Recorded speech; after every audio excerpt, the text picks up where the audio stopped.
Back in action. Back in action. So this is one that I would say this will be the, for you guys, you may not know this, but for us, this is very, very raw.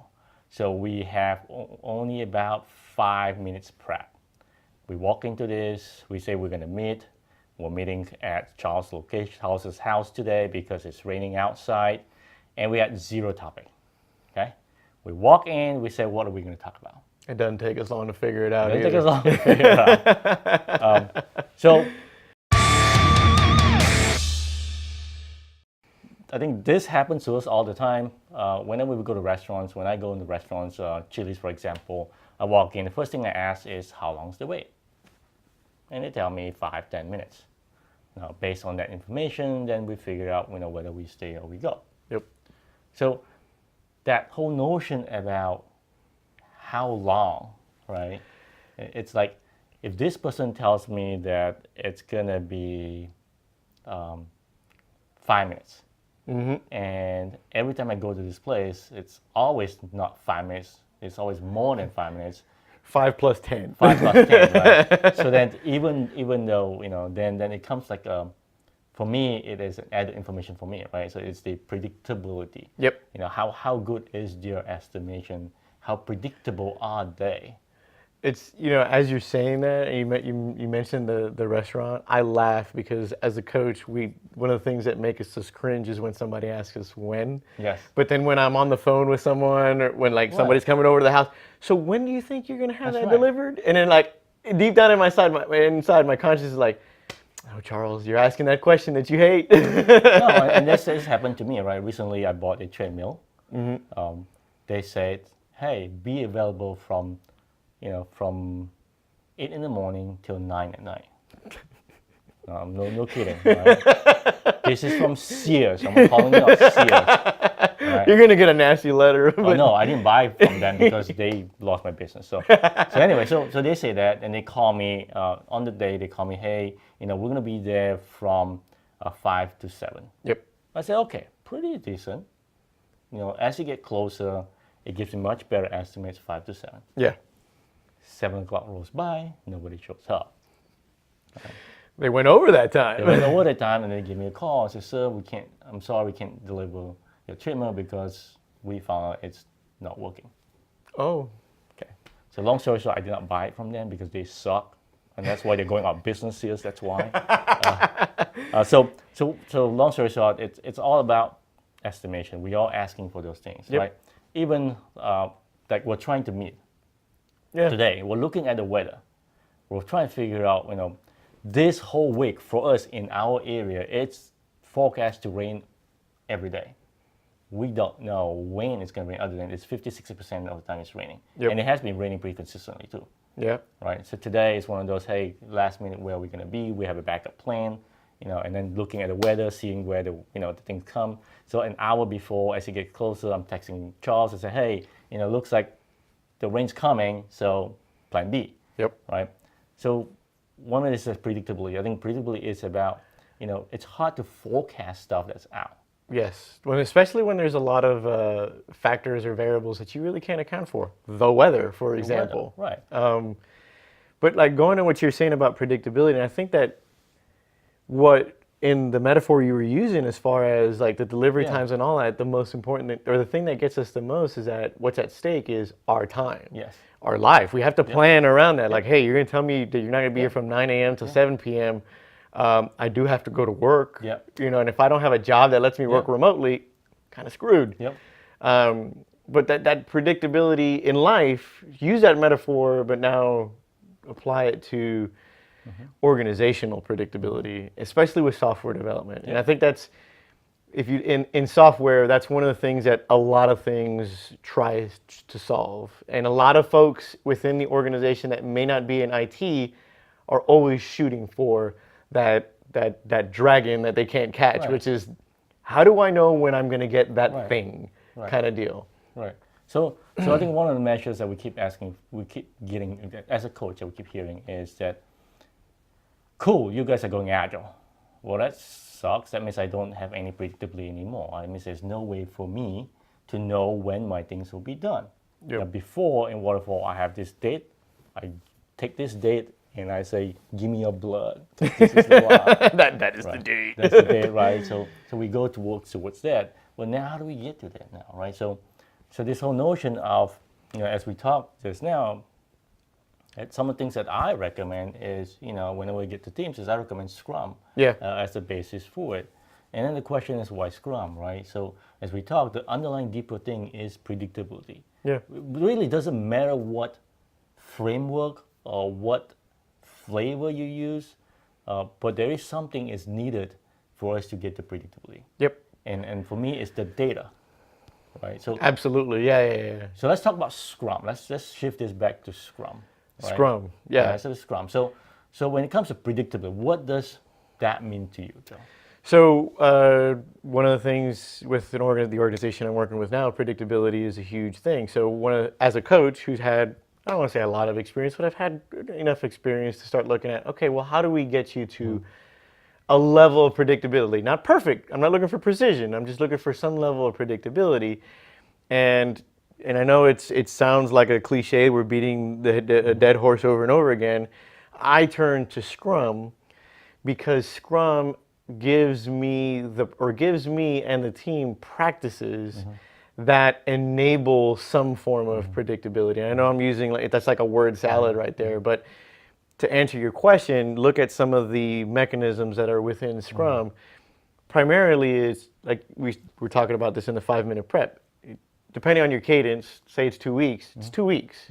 You know you're going to start and you're going to finish. You're not going to get any more, you're not going to get any less unless you have to crash your sprint. But 2 weeks, you stop, you measure, and you'll have something at the end of it, hopefully.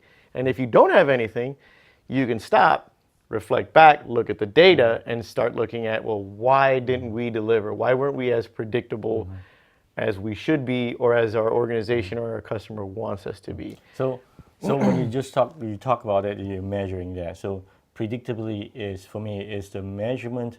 So go back to Scrum, the measurement of the velocity, the variance of the velocity over the sprints, right? And we're looking for that variance is how tight are we getting? We're not getting perfect, but how tight are we? Now, what we may find out is that we're predictably slow. Right. We're predictable, but we're slow. It is slow. Or slow in context to how fast our customer wants us wants us to deliver something. Right. But we have data. Right, we have data. And that then, with Scrum standpoint, then now that we have data, we can retrospect, we can improve upon that. Yep. Right. Okay. So when you look at that, then what is nice about Scrum is the fact that you get a group of people working together as one. Yep. Right. So what causes unpredictability? Oh, there's a couple things. One of the ones I'm experiencing right now with one of the teams I'm working with, poor guys, is unplanned work. Yeah. And unplanned work, it could come in various forms, but it's, you're not only doing new development, but you're also a support team. Yes. And you're planning your sprint out, and you think you have enough of a buffer for capacity for support work, but guess what? Something happens, and now all of a sudden all you're doing is support. Right. You couldn't account for it, Right. but now it's completely impacting your sprint, resulting in, well, we thought we were going to deliver this, and we're not. So which is interesting, right? Oftentimes we get teams that are asked to do two things: support and build. Yeah. Right, and that's hard. At that point, you can't be predictable. It's really hard to get the predictability because there's so much variance that comes to play. Yep. Right. So leading into that is the thing is, well, if you look at support calls, it's bugs maybe coming. Yeah, exactly. Right? So then that leads to quality of the product that the team produce. Right. If you don't have good quality in place when you ship, after you ship, guess what? You got bugs coming in, and you can't predict those bugs, right? So that becomes unplanned work, therefore reduces our ability to be predictable. Yep. So quality is key. So if we put in quality, right? One of the manifestos talk about the principles is the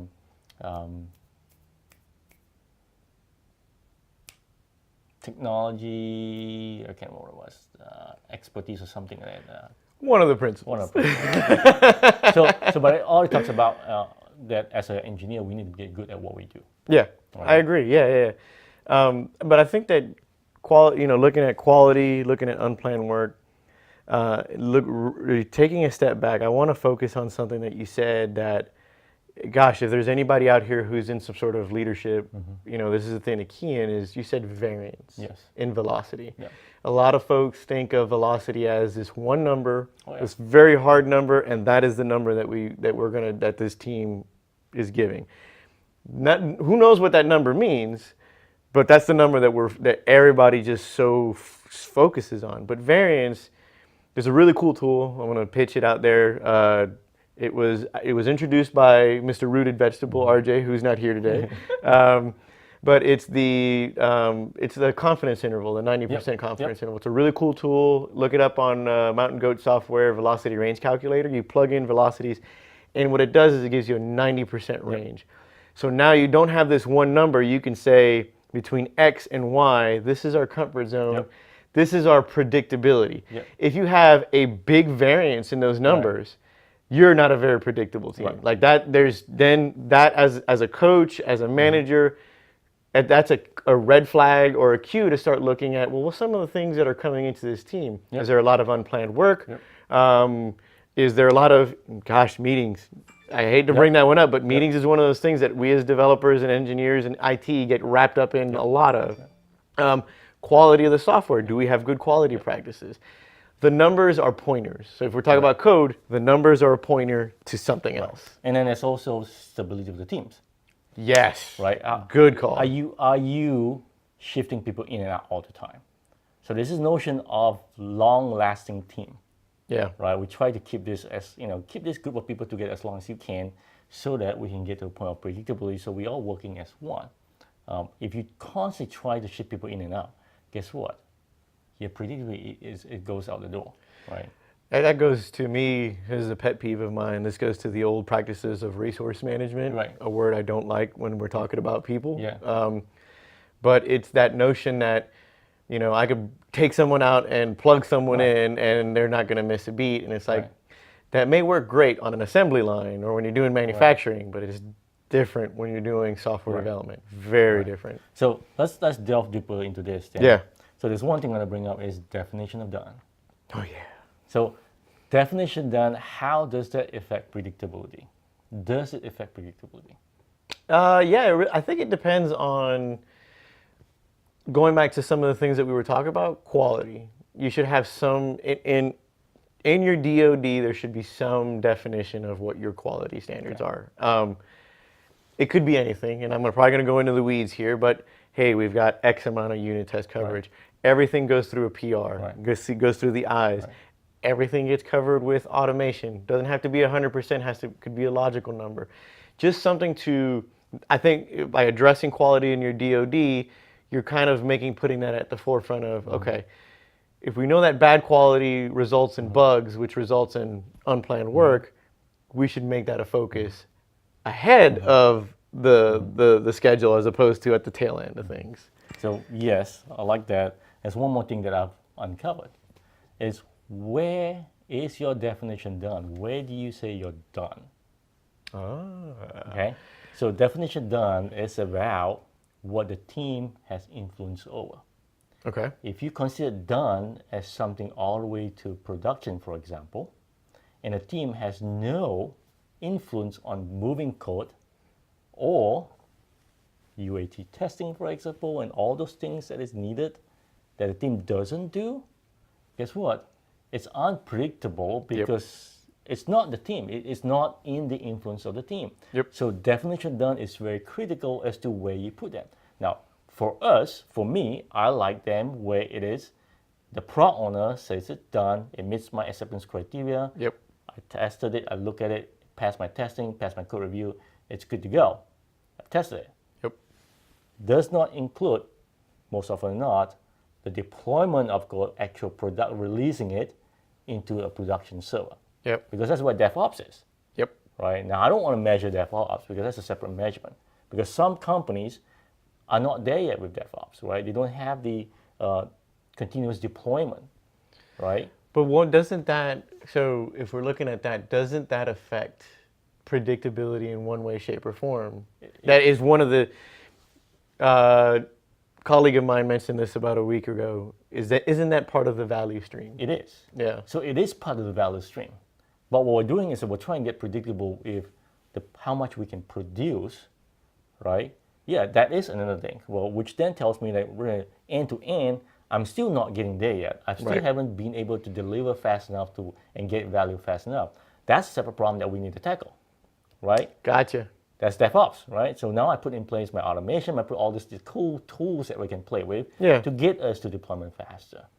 Right? So do you measure that separately? So if you're saying would measure, okay, this is the team, this is everything that happens. If deployment is not in their purview, then we measure that. That's right. I gotcha. So when I say measurement, I say, when do you bank my points? Right? I like it. When a product owner says close, I'm counting it. Yeah. I'm counting my points. My points is counted now. That becomes my number. That is part of my variance, right? Yeah. What I count towards. How many points did the team achieve at the end of the sprint?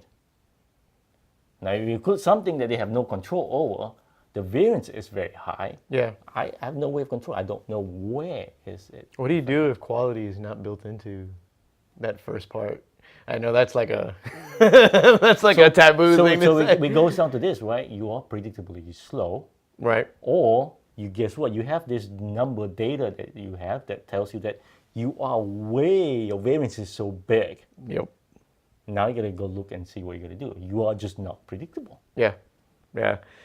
If one of the pitfalls, and I want to ask you about this, and maybe it's a pitfall, maybe it's not. I have encountered a lot of teams that have a hard time with predictability. Yes. And there's a lot of pressure for predictability. And the first thing that they gear for is, oh, we're just going to do Kanban. We're just going to, did you know I was going to that? I was not. I was thinking of going somewhere else, but we went to Kanban straight. But a lot of people will, I've seen a lot of teams that struggle with the practices of Scrum, and they're like, well, let's just do Kanban. We're not predictable. So even at Kanban, right? Me walking in a restaurant, they don't run Scrum. Right? But they are predictable enough, they can tell me, how fast or how long they can produce something. Yeah. They don't run Scrum, all right? So same thing, if we look at the weather, they don't do Scrum, but they're able to tell us this range, this scope, this path of a hurricane. And they can get predictable with it, right? Anything that's far away, we see this cone of uncertainty. Yep. The closer it gets, it's more predictable, right? They can do that. So even if you go to Kanban, it's the same thing. Their throughput might be slow. At the end of the day, though, the one thing that I'm hearing is in common is the data. The data. So Measure. So it takes time to measure it, right? Not just at the minimum, you need 6 sprints, 6 data points. I agree. Right? At minimum, yeah. I think if we go down and use the tool that Mike Cohen has, I think it's looking for maybe 10 data points. It looks for, I think, 8 to 10. 8 to 10 at data minimum, points, right? yeah. So one thing to call out now, if your variance is 0, Congratulations. it doesn't mean you're predictable. Okay? When your variance is 0, in my mind, that is not reality. Somebody is playing games with you, which means they could be underperforming, undercommitting. Oh, yeah, I see what you're saying. So they're constantly. 5, 5, 5, 5, 5, and they're happy. I see what you're saying, yeah. Right? Yeah. Numbers looks good, Yeah. right? So you're saying that some variance is a good thing. some variance is a good thing. Yeah. And as a coach, looking at 2 things. High variance, there may be something impacting the team. Extremely low variance, like eerily on the mark all the time, is the question then is, are we pushing ourselves enough? Are we even trying? Are we even trying? Right?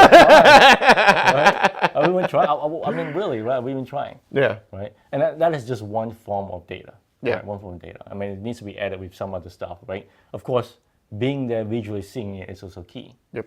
Right? You need to know that your people are actually working. You need to have that too. Now, for remote people, you're also trusting them to do the work. And you can see the work that's been produced, right? At the end of the what's nice about Scrum is that you got this, sprint review. You get to see the work that's been produced, right? Yep. You get the feedback, you get to do all that. It's a higher frequency that you get to see it, as opposed to traditional where you wouldn't see it at all. Right. Where are we at as far as 20 time? minutes. 20 minutes. Wow, you gave us a good topic, man.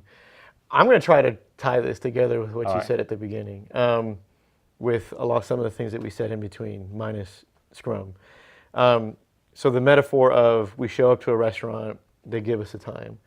That time isn't given to us in ether. Like they didn't just make it up. Right.